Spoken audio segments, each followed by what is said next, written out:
ये कि राम आ गए, फिर राम आने के बाद दूसरा कोई बच ही नहीं रहा है देश में, सिर्फ और सिर्फ भाजपा रहेगी।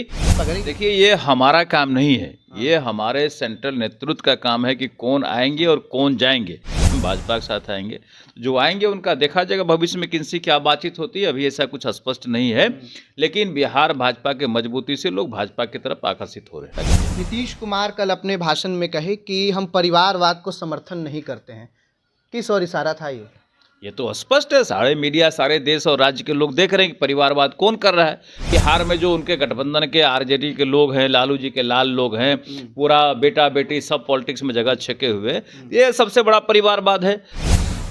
2024 के चुनाव से पहले इंडी गठबंधन को बड़ा झटका मिलता हुआ दिख रहा है। एक तरफ जहां ममता बनर्जी ये कह दी कि हम अकेले चुनाव लड़ेंगे, तो वहीं दूसरी तरफ आम आदमी पार्टी कह रही है कि पंजाब में हम अकेले चुनाव लड़ेंगे। अगर दूसरी बात कर ले बिहार की, तो जीतन राम मांझी इशारा कर रहे हैं कि आप एनडीए में आइए नीतीश कुमार को। अब इस चीज़ पे बातचीत करने के लिए हमारे साथ नीरज कुमार बबलू जी हैं, जो पूर्व मंत्री बिहार सरकार के हैं। क्या कहेंगे? पहले तो जीतन राम मांझी स्वागत कर रहे हैं नीतीश कुमार का एनडीए में आने के लिए। देखिए, जीतन राम मांझी जी अपना विचार रख रहे हैं, उनका अलग दल है, एनडीए के साथ में है। लेकिन जहाँ तक बिहार की स्थिति है और बिहार भाजपा की जो स्थिति है, बिहार भाजपा काफ़ी मजबूत स्थिति में आज के दिन में है। और माननीय प्रधानमंत्री जी के जो काम हो रहे हैं, जो उनका प्रयास है, जिसके वजह से आज बिहार भाजपा काफ़ी बेहतर है और काफ़ी स्ट्रांग पोजीशन में है। और आने वाला 24 हो या 25 हो, वो बिहार भाजपा के जोली में होगा। तो इस मजबूती की वजह से कई दल अप्रोच कर रहे हैं कि ठीक है, हम भाजपा के साथ आएंगे, जो आएंगे उनका देखा जाएगा भविष्य में किनसे क्या बातचीत होती है, अभी ऐसा कुछ स्पष्ट नहीं है। लेकिन बिहार भाजपा के मजबूती से लोग भाजपा की तरफ आकर्षित हो रहे हैं। नीतीश कुमार आएंगे तो स्वागत करेंगे, भाजपा करेगी? देखिए, ये हमारा काम नहीं है, ये हमारे सेंट्रल नेतृत्व का काम है कि कौन आएंगे और कौन जाएंगे। हम ये जानते हैं कि बिहार भाजपा काफ़ी मजबूत स्थिति में है और मजबूती की वजह से बहुत सारे लोग अप्रोच जरूर कर रहे हैं। इंडी गठबंधन के बारे में क्या कहिएगा? वो लोग कवायद में लगे हुए थे, पूरे पार्टियों को एक किए, विपक्षी एकजुटता का मुहिम चला, लेकिन आज वही विपक्षी एकजुटता जो है वो खलल होती दिख रहा है, पूरा एकदम अलग। देखिए, इंडिया गठबंधन, जो इंडिया गठबंधन बना, वो माननीय प्रधानमंत्री जी के भय की वजह से बना, डर के वजह से बना कि उनका जितना प्रभाव बढ़ते जा रहा था, तो सभी विपक्षी सोचे कि हम एकजुट हो जाएं। ना वो पहले एकजुट थे, ना अभी एकजुट हैं, ना आगे एकजुट रहेंगे। यही स्थिति उनकी है।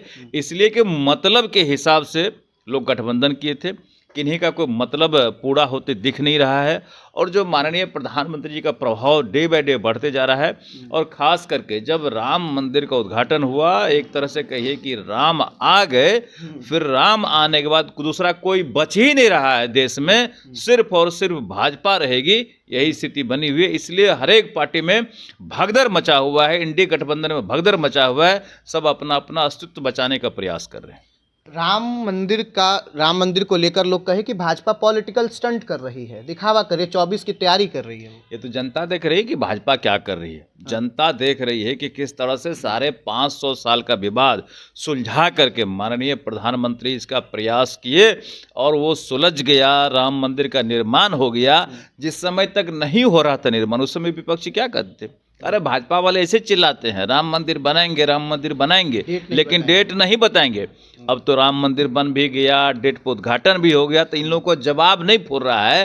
तो फिर अब तो इनको लेकिन निकालना है, लुकना निकालना है, कुछ न कुछ विरोध का शब्द निकालना है। तो कहने पॉलिटिक्स हो रहा है। ये पॉलिटिक्स नहीं है, ये करोड़ों हिंदुओं के आस्था के प्रति राम को स्थापित करना, ये हमारा कर्म था, कर्तव्य था, और हमने अपना कर्तव्य किया। भारतीय जनता पार्टी ने अपना कर्तव्य करके देश की जनता के दिल में आस्था पैदा की है। नीतीश कुमार कल अपने भाषण में कहे कि हम परिवारवाद को समर्थन नहीं करते हैं।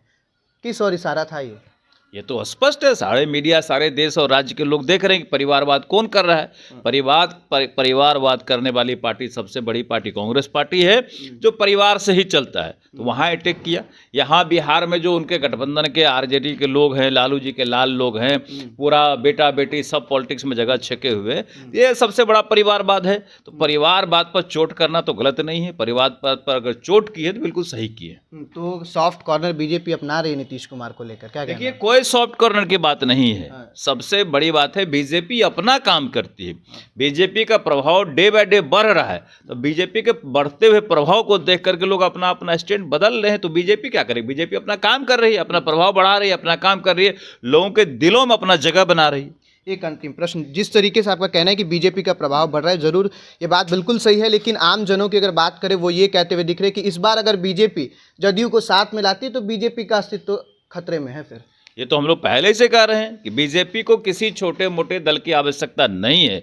बीजेपी अपने कार्यकर्ताओं के दम पर, बीजेपी अपने नेताओं के दम पर, बीजेपी माननीय प्रधानमंत्री जी के काम के दम पर इतना मजबूत हो गया है कि किसी छोटे मोटे दल की आवश्यकता नहीं है। तो चलिए, बीजेपी को किसी भी छोटे मोटे दल की आवश्यकता नहीं है। और कल नीतीश कुमार जिस तरीके से परिवारवाद पर बोले वो आप सभी ने सुना था।